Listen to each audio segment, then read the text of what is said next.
प्यारे दोस्तों, आज हम आपको एक शख्स के हज का सच्चा वाकया सुनाने वाले हैं, जिसे सुनकर आपकी भी आंखों में आंसू आ जाएंगे और आप हैरान रह जाएंगे। हज पर जाने वाले उस शख्स के साथ क्या हुआ, चलिए हम आपको बताते हैं। लेकिन उससे पहले अगर आपने इस वीडियो को लाइक नहीं किया है तो इसे लाइक करें।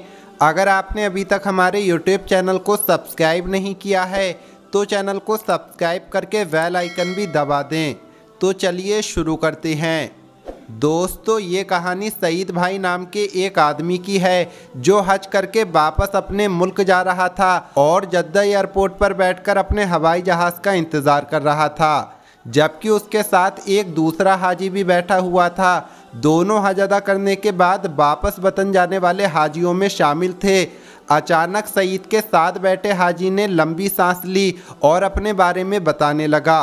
उस हाजी का नाम अब्दुल बारी था। उसने कहा कि मैं एक बिजनेसमैन हूँ और अल्हम्दुलिल्लाह ये मेरा 10वां हज है। अल्लाह पाक का मेरे ऊपर बड़ा फजल है और मैं समझता हूँ कि हर हज के बाद मुझे अल्लाह पाक के ज़्यादा करीब होने का मौका मिला है।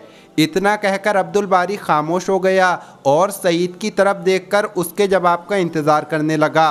उसकी बात सुनकर सईद मुस्कुराकर बोला, भाई मेरे हज का किस्सा कुछ ज़्यादा ही बड़ा है, मैं आपका सिर नहीं खाना चाहता। ये सुनकर अब्दुल बारी हंसते हुए कहने लगा, कोई बात नहीं, एक तो हम यहाँ इंतज़ार के सिवा कुछ और नहीं कर रहे और दूसरा ये कि यहाँ खाने की चीज़ें बाहर से 20 गुना ज़्यादा महंगी हैं, बस एक सिर फ्री में खाने को है। ये सुनकर सईद किसी सोच में गुम हो गया, जैसे वो फैसला नहीं कर पा रहा था कि अपनी कहानी को कहाँ से बताना शुरू करे। आखिरकार सईद ने बोलना शुरू किया और कहा, मेरे भाई, मैं एक प्राइवेट अस्पताल में थेरेपिस्ट हूँ। मैंने 30 साल तक अपनी सैलरी में से थोड़ी थोड़ी रकम कटवाकर हज की तैयारी की। इस बार हज पर जाने के लिए मेरे पास पूरे पैसे हो गए थे। सईद ने आगे बताया कि मैंने अस्पताल से अपने पैसे लिए और कमरे से बाहर निकला। इतने में मैंने एक औरत को देखा जिसका बेटा एक्सीडेंट में तकरीबन माजूर हो गया था और उसका इलाज मैं ही कर रहा था। मैं बड़ी मेहनत और प्यार से पिछले तकरीबन 6 महीने से लगातार उसका इलाज कर रहा था, जिसकी वजह से वो लड़का तकरीबन आधा ठीक हो चुका था, जबकि मुझे उम्मीद थी कि 6 महीने के बाद वो लड़का बिल्कुल ही ठीक हो जाएगा। उस औरत ने मुझे सलाम किया और बुझे हुए लहजे में बताया कि वो लोग अस्पताल छोड़कर जा रहे हैं, शायद फिर हमारी मुलाकात ना हो, लिहाजा मैं आपको ढूंढ रही थी। सईद कहता है, ये सुनकर मुझे काफ़ी हैरानी हुई। मुझे लगा कि जैसे वो लोग मेरे इलाज से मुतमईन नहीं हैं। मैंने कहा, क्या आप लोग मेरे इलाज से मुतमईन नहीं हैं? तो उस औरत ने कहा, नहीं नहीं डॉक्टर साहब, ऐसी कोई बात नहीं है। आपने तो बच्चे को डॉक्टर के बजाय बाप बनकर संभाला है। मेरा तो रुआं रुआं आपको दुआएं देता है। आपने मेरे बच्चे में ना सिर्फ जीने की उम्मीद जगा दी, बल्कि अपनी ड्यूटी से हटकर उसका इलाज किया और तोहफे वगैरह भी दिए हैं, जिसके लिए हम मियाँ बीवी आपके बहुत शुक्रगुजार हैं। सईद बताता है कि ये सुनकर मैंने उनसे कहा, फिर आप अस्पताल छोड़कर क्यों जा रही हैं? लेकिन वो मेरी बात का जवाब दिए बगैर मरीज के कमरे की तरफ चली गई। इसके बाद सईद कहता है कि ये देखकर मैं सीधा एडमिन ऑफिस की तरफ गया और बच्चे का कमरा नंबर बताकर पूछा कि ये लोग अस्पताल क्यों छोड़ रहे हैं।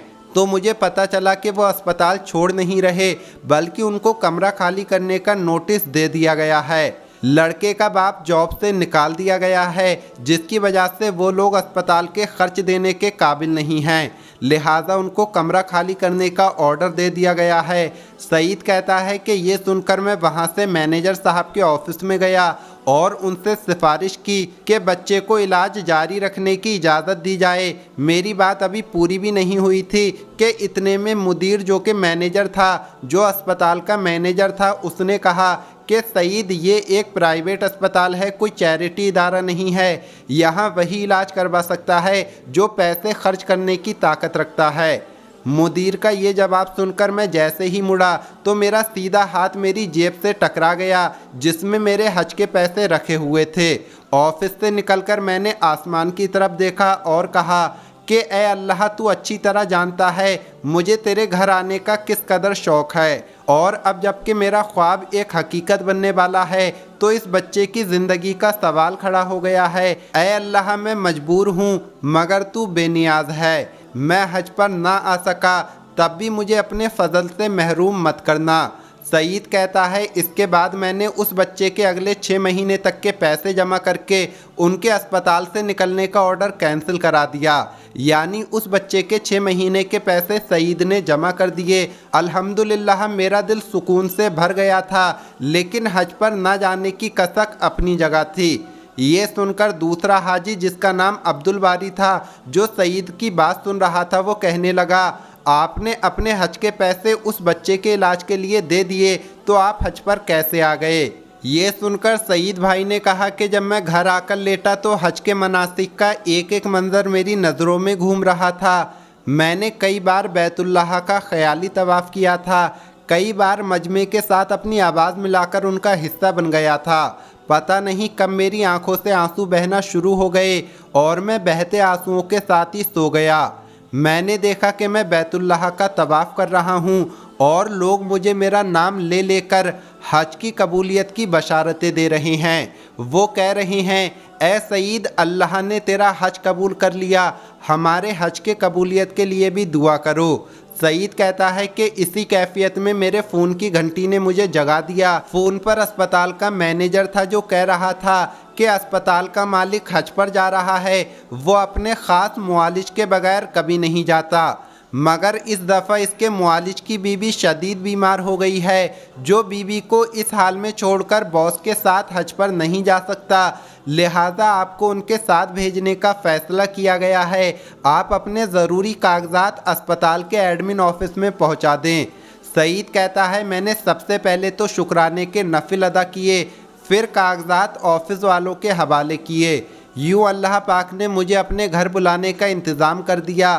حج کے بعد اسپتال کے مالک نے مجھے میری خدمات کا معاوضہ دینا چاہا تو میرے آنسو نکل پڑے اور میں نے اس کو بتایا کہ اس نے مجھے اپنے ساتھ حج پر لا کر اتنا بڑا احسان کیا ہے، لہٰذا میں نے جو بھی خدمت کی ہے وہ کچھ بھی نہیں ہے، لہٰذا وہ معاوضے کی بات نہ کرے۔ پھر میں نے اسپتال مالک کو سارا واقعہ تفصیل کے ساتھ سنایا، یعنی اس بچے کے اور اپنے بارے میں اسپتال کے مالک کو بتا دیا، جس پر اس نے مکے سے ہی فون کر کے اس بچے کے مکمل علاج تک اسے اسپتال میں بنا پیسہ لیے رکھنے کے لیے کہہ دیا، اور اس عورت کے شوہر کو یعنی اس بچے کے باپ کو اپنی فیکٹری میں سپروائزر کی پوسٹ پر رکھ لیا، اور اسپتال والوں کو میرے سارے پیسے مجھے واپس کرنے کے لیے بھی کہہ دیا۔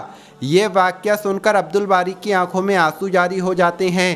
اس نے اٹھ کر سعید کا ماتھا چوما اور اسے مبارکباد دی اور کہنے لگا کہ آج مجھے لگتا ہے کہ میرے ایسے 1000 حج بھی تیرے اس ایک حج کے برابر نہیں۔ اس نے اس کے اس طرح حج پر آنے کی تعریف کی اور کہنے لگا حاجی سعید، اللہ پاک سے میرے حج کی قبولیت کی بھی دعا کر دو، اللہ پاک تمہارے حج میں برکت دے۔ سبحان اللہ۔ تو دوستو یہ ویڈیو دیکھ کر آپ کو کیسا لگا کمنٹ باکس میں ضرور بتائیں، اس ویڈیو کو لائک ضرور کریں۔ ملیں گے اگلی ویڈیو میں۔ السلام علیکم، اللہ حافظ۔